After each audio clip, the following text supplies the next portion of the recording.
Livro Samuel Morris, capítulo 4. O segredo de uma autêntica liderança democrática. A morte prematura de Samuel Morris deixou ainda outros frutos. Como ele nunca atingiu a idade madura, era a semelhança do jovem de que fala o poeta Keats no Vaso Grego, eternamente jovem, eternamente belo. E ele sempre será um modelo para a juventude na fase preparatória da vida. Assim é que ainda hoje ele inspira mais os moços do que as pessoas maduras. O jovem vê em sua vida, e mais ainda em sua morte, um exemplo da mais elevada forma de liderança. Samuel não chegou nem a completar 21 anos e, depois que saiu da selva, viveu apenas cerca de 5 anos. Contudo, nesse curto período de tempo, seu nome se tornou conhecido no mundo todo. O relato de sua vida já foi trazido para 5 línguas. E existem poucos líderes religiosos, se é que existe algum, que tenham exercido uma influência maior que a dele na obra missionária das diversas denominações. Mas tudo isso é apenas uma pequena fração da amplitude de sua influência espiritual. Um grande líder não é aquele que conquista muitos seguidores. Pelo contrário, tais pessoas, às vezes, constituem uma ameaça às instituições democráticas. Podem tornar-se demagogos, ditadores, incitadores de insurreições. O grande líder é aquele que produz outros líderes. Para que a democracia seja preservada, é necessário que a tocha da liderança seja passada de uma geração a outra. É a marcha de fé atravessando as eras. O líder verdadeiramente democrático é aquele que possui a humildade e a fraternidade que levam outros a se afirmarem e a se fortalecerem para tomar o lugar dele quando ele já não existir mais. É desse tipo de liderança que estamos precisando. E Samuel nos dá um grande exemplo dela. Uma ilustração será suficiente para demonstrar como seu poder espiritual gerou em outras pessoas o mesmo poder de liderança. Já relatamos como ele conseguiu a conversão de um ateu militante. Agora vamos à sequência da história. Certa ocasião, depois que esse ateu havia se tornado pregador, encontrou-se com um antigo conhecido ateu, que era tão combatível quanto ele o fora. Imediatamente ocorreu um conflito de ideias e a discussão tornou-se exaltada. Em dado momento, o pregador disse alguma coisa que deixou o antagonista bastante irritado e este lhe deu um murro. O pastor caiu ao chão, inconsciente. Quando voltou a si, sentiu muita raiva. Seu agressor estava de pé diante dele, exultante. De repente, o moço lembrou-se de Samuel Morris, que recebera um murro do capitão do navio e também ficara caído, desacordado. Então pensou consigo: se Samuel Morris pôde perdoar aquele capitão cruel e conseguir a salvação dele, por que não posso fazer o mesmo com esse homem? E na mesma hora sua raiva se dissipou. Ajoelhou-se e se pôs a orar por seu inimigo. Enquanto ele ainda orava, o ateu ajoelhou-se ao lado dele, abraçou-o, limpou o sangue que escorria do seu rosto e lhe pediu perdão. Logo em seguida, ele também orava a Deus, pedindo perdão dos pecados. foi uma entrega completa. Tempos depois, o amigo, então bispo, o batizou e ele se tornou um membro ativo da igreja. Fora assim que Samuel Morris influenciara a vida de outro homem, que passou a ter o mesmo amor e poder espiritual que ele. E por sua vez influenciou outros, comunicando-lhes o mesmo espírito cristão, que depois também se tornaram ganhadores de outros. Este país precisa de mais crentes assim, abnegados, que saibam multiplicar sua eficiência no trabalho com esse tipo de atitude e que saibam estender sua influência até o futuro, quando não mais estiverem presentes na Terra. A cura do complexo de inferioridade. A vida de Samuel constitui um incentivo dos mais fortes para os jovens de hoje, no sentido de que desenvolvam sua capacidade de liderança. Mesmo sobre condições adversas, tais como pobreza, cor e raça, e ele foi a melhor prova nos tempos atuais de que o Espírito de Deus pode transformar até a pessoa menos dotada em um crente cheio de poder e amor. O mesmo pode acontecer a qualquer jovem hoje, mesmo que tenha algum motivo para ter complexo de inferioridade. Vejamos se Samuel possuía alguma qualidade meramente humana, a que se pode atribuir a forte e profunda influência que ele exercia sobre indivíduos de todas as raças e camadas sociais. Ele pertencia à raça negra, que é objeto de tantos preconceitos hostis. Era de baixa estatura e de feia aparência. Não tinha um centavo. Era iletrado e inculto. Embora falasse inglês inteligivelmente, não possuía um domínio da língua em termos de eloquência, de forma a poder dominar plateias com esse tipo de fascínio. Numa época de grande difusão da literatura, ele não deixou nada escrito para divulgar suas ideias. Não era sustentado por nenhuma organização. Não recebia sustento nem mesmo de seus familiares, já que era um fugitivo de sua terra e de sua gente.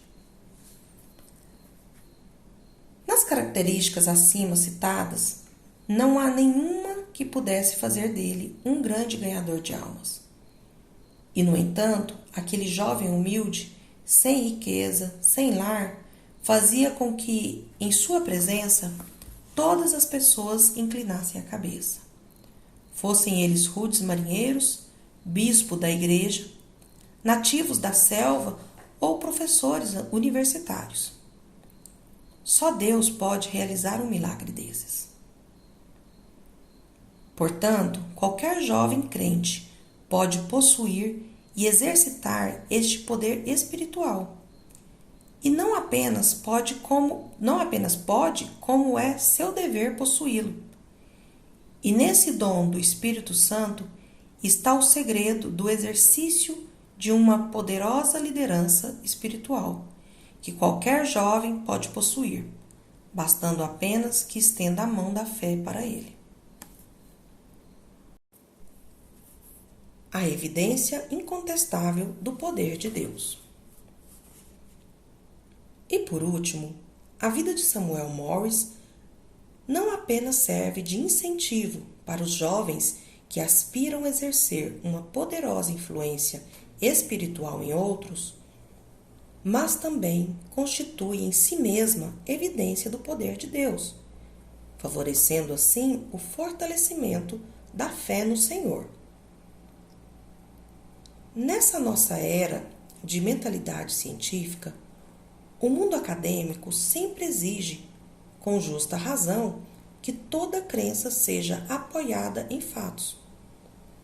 A verdadeira religião não se baseia numa fé cega, como pensam alguns, mas numa fé racional que se apoia em evidências tangíveis, lógicas e históricas, como as que servem de base para qualquer ciência moderna.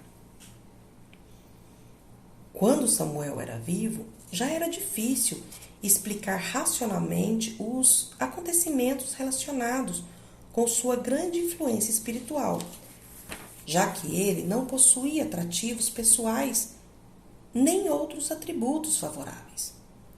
A única explicação plausível era a capacitação divina, e sua morte prematura torna essa evidência ainda mais incontestável. Enquanto ele era vivo, os céticos mais renitentes podiam sempre atribuir as reações daqueles que recebiam a influência do anjo de ébano a algum tipo de magnetismo pessoal ou uma força emocional humana existente em sua personalidade. Aliás, os cientistas já concluíram que, mesmo ao lidarem com objetos físicos, é impossível obter-se uma prova que possa ser considerada absolutamente exata. Sempre pode existir, num tubo de ensaio de um laboratório, algum elemento microscópico que passe despercebido e que venha interferir nos resultados do experimento. Mas aquele outro anjo negro, a morte, eliminou todas as possibilidades de erro nesse caso. Se alguém quisesse invocar o magnetismo físico ou influência emocional ou qualquer outro fator humano para explicar o poder de Samuel Morris, pois a personalidade humana deixa de existir após a morte e sepultamento. E, no entanto, a influência do jovem africano não perdeu sua força, nem se modificou em nada após o seu falecimento. O elemento divino que havia nele, o eterno Espírito de Deus, continuou a realizar sua obra e ministério com o mesmo poder. Eis aí, então, uma prova decisiva de que o Espírito de Deus dava vida ao seu espírito enquanto era vivo. Prova essa mais conclusiva do que a de qualquer teste de laboratório, por mais preciso e mais comprovado que seja. Napoleão disse certa vez que Jesus Cristo era melhor líder que ele, pois ele mesmo só poderia ter o controle de seus exércitos enquanto fosse vivo e estivesse presente entre eles. Mas os exércitos de seguidores de Cristo mantinham-se leais a ele e continuavam a aumentar sempre, mesmo depois de passados vários séculos da morte de seu capitão. Somente um Salvador divino pode sobreviver a uma crucificação, e somente um discípulo guiado por Deus pode continuar a dar frutos cada vez mais abundantemente depois que nem sua presença física nem sua capacidade humana existirem mais. E Samuel Morris passa nesse teste. A morte de seu corpo físico só serviu para perpetuar e engrandecer a obra do Espírito Santo, com quem ele gozou íntima comunhão. Mesmo depois de morto, ainda fala. Os fatos que oferecem prova incontestável de que a influência espiritual de Samuel Morris continuou a operar por intermédio do Espírito Santo não são meros casos isolados. Todos os contatos que ele teve com outras pessoas em todas as partes aonde foi deram frutos ainda por muitos e muitos anos após o término de sua vida terrena. Como já mencionamos, logo em seguida à sua morte súbita, 3 estudantes da Universidade Taylor se apresentaram para tomar o lugar dele como missionários na África. Os mais céticos, talvez, queiram atribuir isso a uma mera reação emocional provocada por seu falecimento. Mas o fato é que a influência dele produziu esse mesmo tipo de reação durante várias décadas. Mais recentemente, em apenas um ano, 7 alunos, mais do dobro do primeiro grupo, partiram para a África.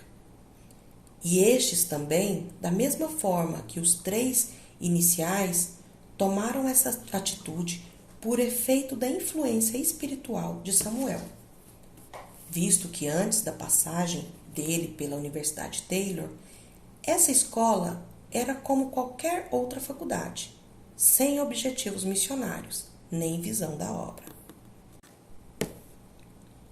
E esses 7 a que nos referimos são apenas alguns dos muitos frutos resultantes da poderosa influência de Samuel.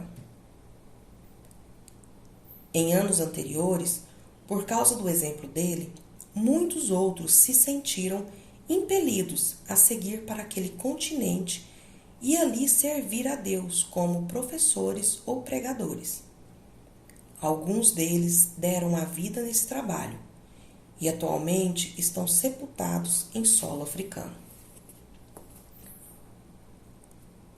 E hoje existe na África um instituto bíblico com o nome da Universidade Taylor.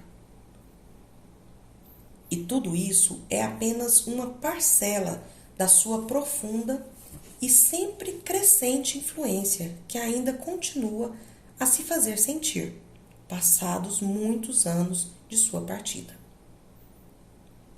A Universidade Taylor tornou-se uma escola para preparação de missionários e professores crentes que hoje se dirigem para os 4 cantos da terra e realizam uma grande obra missionária, maior do que a que Samuel havia imaginado. Mas existem ainda outras provas decisivas de que o poder de Deus operava em sua vida. Grande parte de sua influência continuou a existir mesmo sem a interferência de agentes humanos ou de livros. O novo espírito que ele infundira na tripulação do navio em que viajara para chegar à América, por exemplo, não fora uma transformação passageira. Anos depois, o capitão do navio foi a Nova York e ali procurou Stephen Merritt. Quando este lhe comunicou que o jovem havia partido para a glória antes de completar 21 anos, o velho capitão ficou tão abalado que, por alguns instantes, não conseguiu dizer nada. Depois, contou que grande parte da tripulação ainda estava trabalhando com ele e todos aguardavam ansiosamente que ele voltasse com notícias de seu pregador e herói. Disse que Samuel fora a primeira pessoa a fazer uma oração em voz alta no seu navio. E deu testemunho da maravilhosa influência que ele exercera sobre aquele grupo tão heterogêneo de homens embrutecidos. O resultado foi que a tripulação passou a se relacionar mais como uma família. Os ensinamentos de Samuel tinham trazido benefícios duradouros para o navio. O próprio reverendo Merritt também fora muito abençoado na sua convivência com o jovem negro, quando este ainda falava mal o inglês. O rapaz passou apenas uma semana com ele em Nova York, mas a grande fé daquele anjo de ébano continuou a operar milagres na obra desse pastor enquanto viveu. Depois da partida de Samuel, Merritt começou a visitar asilos de loucos para orar por eles, e muitos recuperaram o juízo. Ia também a hospitais onde intercedia pelos enfermos, e muitos foram curados. E até o fim de seu ministério, ele ganhou para Cristo cerca de 10.000 pessoas. A breve ida de Samuel à escola dominical da Rua Jane também deu seus frutos permanentes. O grupo missionário que se formara espontaneamente no dia em que ele foi lá continuou a operar, abençoando a muitos. Poucos meses depois, já se haviam acrescentado a ele 1.000 novos membros. Por intermédio dessa associação, a influência benéfica de Samuel Morris estendeu-se a inúmeras almas necessitadas do amor de Deus. A Igreja Metodista Episcopal Africana, que Samuel fora visitar em Fort Wayne, também foi abençoada. A bênção que ela recebeu no momento em que ele orou no púlpito não foi apenas uma rajada de comoção emocional. O poder espiritual sentido naquele instante operou transformações profundas. Nos meses seguintes, a igreja recebeu muitos membros novos. E algum tempo depois, puderam construir um templo novo de alvenaria. O Fundo de Fé Samuel Morris também continuou a existir durante muito tempo após a morte do rapaz, atingindo plenamente seus elevados objetivos. 3 anos depois, o dinheiro levantado já era o suficiente para sustentar cerca de 6 jovens que se preparavam para a obra missionária. De início, as doações chegavam de diversas partes dos Estados Unidos, mas depois vinham até do exterior. Certa ocasião, no período de poucos meses, o fundo recebeu mais de $20.000 de ofertas. E depois de passados mais de 45 anos, ainda continuam a chegar contribuições, embora não se fizessem solicitações nesse sentido. É difícil acreditar que uma universidade americana para estudantes brancos pudesse homenagear um jovem negro tão pobre, dando o nome dele a uma de suas dependências. Mas isso aconteceu na Universidade Taylor. A influência de Samuel Morris nessa escola foi tão decisiva que todos acham natural e necessária a existência do Salão Memorial de Fé Samuel Morris no campus da escola. E esse constante interesse em homenagear Samuel Morris não ficou restrito à universidade.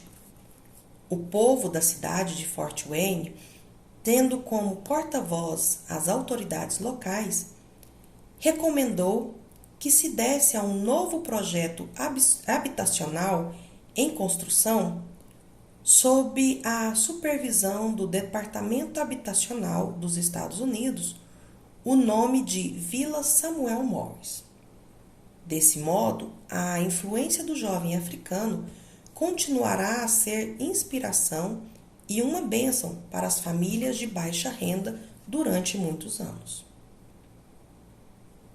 E hoje, graças a essa permanente influência da vida cheia do espírito que esse jovem teve, milhões de leigos têm sentido o forte desafio de sua fé inesquecível. E sabemos que muitos outros milhões também o sentirão. Esse tipo de vida vitoriosa e, mais ainda, essa morte vitoriosa prefiguram a imortalidade de que Jesus fala quando afirma o seguinte: quem perder a vida por minha causa, achá-la-á. Epílogo. Outras maiores fará. Recentemente ocorreu um fato que veio comprovar o mais admirável dos milagres registrados nas páginas anteriores. Sabemos que muitos de nossos leitores, inclusive muitos que são crentes, acreditam erradamente que a época dos milagres já passou. Não compreendem que o mensageiro divino, o Espírito Santo, não abandonou o mundo, mas ainda está aqui, operando diariamente, conduzindo os destinos dos homens e das nações. Não há dúvida de que, dos milagres relacionados com a pessoa de Samuel Morse, o mais difícil de acreditar é o da luz misteriosa que cegou momentaneamente os captores de Cabul e depois conduziu o rapaz pela selva durante a noite até que chegasse a algum lugar seguro. Todos os que narraram sua história anteriormente evitaram citar essa maravilha da graça divina, temendo ser recebidos com incredulidade pelos leitores, pois não possuíam uma explicação ortodoxa para o caso. Mas ocorreu um caso semelhante que foi registrado e confirmado por um missionário da China, de nome F.R. Burroughs. Havia um jovem chinês de nome Jing Hua, que, como Cabul, também era o filho mais velho e, da mesma forma, foi levado como refém por um bando que tinha o costume de torturar suas vítimas com o objetivo de arrancar resgates de seus familiares. E Jing Hua estava amarrado com cordas, cercado por seus captores, quando, de repente, uma luz dourada brilhou sobre ele. O rapaz percebeu que ela vinha do céu. Por iluminação dela, ele conseguiu desamarrar as cordas e fugir do local. Mas onde se encontrava? Não sabia que direção deveria seguir. Estava muito escuro e ele sabia que seus algozes o tinham levado para muito longe de casa, seguindo trilhas pouco usadas. Então, aquela luz amiga transformou-se num longo facho de claridade, iluminando o caminho à sua frente. Passo a passo, ela o conduziu direto à casa de sua família, e assim foi salvo.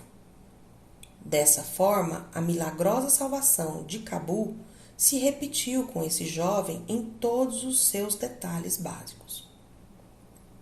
Gostaria de dizer aos céticos que a razão de acharmos que hoje em dia não ocorrem mais milagres, nem físicos nem espirituais, é que nossa geração não possui a fé absoluta e decidida de um Samuel Morse, que é a condição básica para que se cumpra a promessa de realizarmos obras maiores, com o advento do Espírito Santo.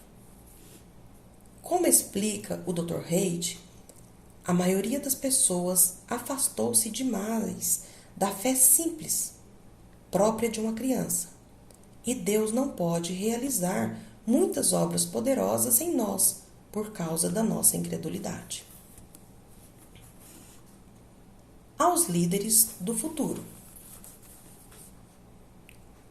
Mas, seja qual for a ideia que se tenha dos milagres narrados nesse livro, o fato é que o principal evento da vida de Samuel Morse pode se repetir para qualquer um que nos lê. Não é preciso que uma pessoa esteja jogada sobre uma forquilha na África para que brilhe sobre ela a luz do céu e a capacite para a obra de Deus. É necessário apenas que reconheça que sem Deus está perdida e que receba a graça e o poder divinos. E hoje, mais que nunca, é fácil reconhecer a necessidade que o homem tem de Deus, já que o poder do mal triunfa sobre todos os povos. As soluções humanas para os males do mundo fracassaram, e isso nos deixa sem outra opção, senão a de buscar uma transformação total da natureza humana. A poderosa influência espiritual de Samuel Morse constitui um exemplo inspirador tanto para os jovens como para os mais velhos. Contudo, o fato de ele ter sido um jovem de fé brilhante e de realizações notáveis leva-nos a dirigir esta biografia especialmente aos jovens que hoje se preparam para assumir posições de liderança em nosso país. É claro que nem todos serão pastores e missionários, nem todos se dedicarão ao serviço religioso.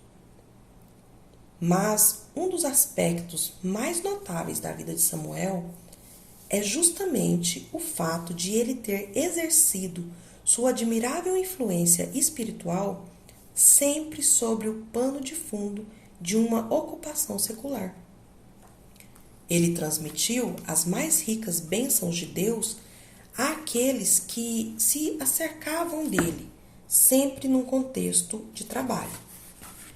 Em plantações de café, como pintor de paredes, cabineiro do navio e depois como aluno de faculdade, onde tinha que estudar mais que os colegas para se atualizar, enquanto os outros dispunham de mais tempo de folga. Qualquer jovem tem as mesmas oportunidades de servir a Deus junto às pessoas com que entra em contato diariamente. Além disso, o mesmo zelo espiritual que demonstrava ao entregar uma mensagem marcava suas tarefas diárias, como, por exemplo, a arrumação do camarote do capitão. E hoje estamos muito precisados de crentes que revelem essa mesma postura prática. Os tempos difíceis que vivemos são apenas a fornalha que irá provar e purificar o ouro da verdadeira liderança cristã e que finalmente surgirá triunfante. A evangelização do mundo e a paz mundial dependem de nossos líderes que possuam a plenitude do poder de Deus, fruto de uma consagração total e do exercício de uma fé genuína como a de Samuel Morris. Onde estão os Samuel Morris de hoje? Está na hora de surgirem outros homens capazes de realizar os mesmos milagres. Lindley Baldwin.